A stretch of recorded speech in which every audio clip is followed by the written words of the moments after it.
محرم الحرام جو کہ اسلامی کیلنڈر کا پہلا مہینہ ہے، اس کی بڑی اہمیت ہے۔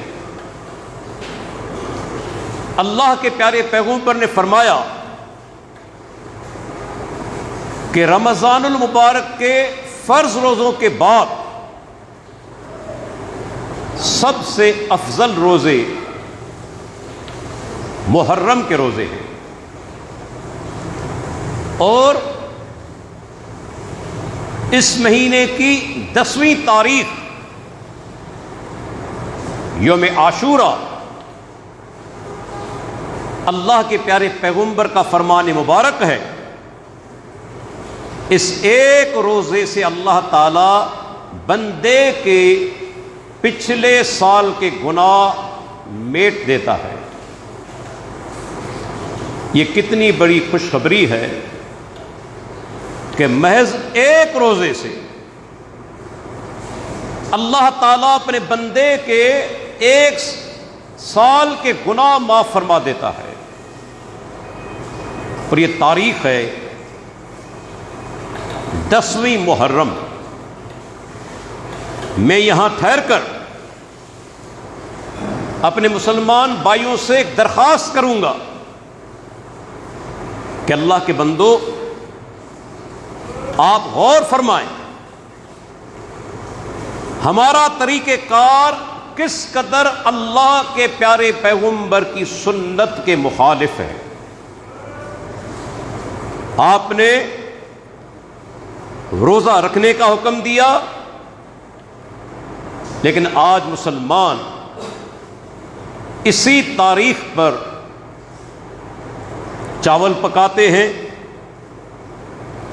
حلیم تیار کرتے ہیں،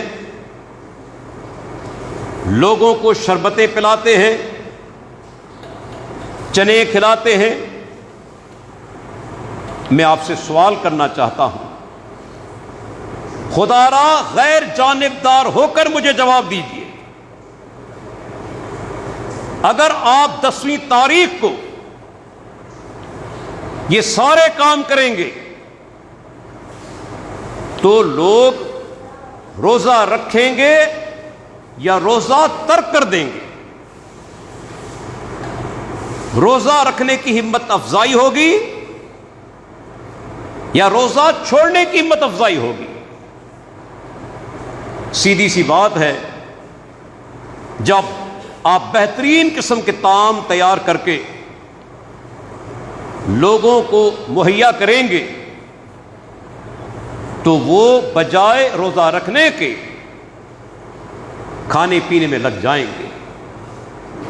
اور کبھی آپ نے سوچا کہ آپ اللہ کے پیارے پیغمبر کی نافرمانی کر رہے ہیں؟ اللہ کے نبی روزہ رکھنے کا حکم دیں اور ہم لوگوں کو طعام کھلائیں، شربتیں پلائیں۔ اپنے ضمیر سے پوچھئے، کیا ہم اللہ کے پیارے پیغمبر کے حقیقی پیروکار ہیں؟ ہم ان کا اتباع کر رہے ہیں؟ اپنے ضمیر کو جج بنائیے، اپنے ضمیر سے پوچھئے۔ اللہ اکبر، آپ کا ضمیر بھی یہی جواب دے گا کہ ہم اللہ کے پیارے پیغمبر کی نافرمانی کر رہے ہیں۔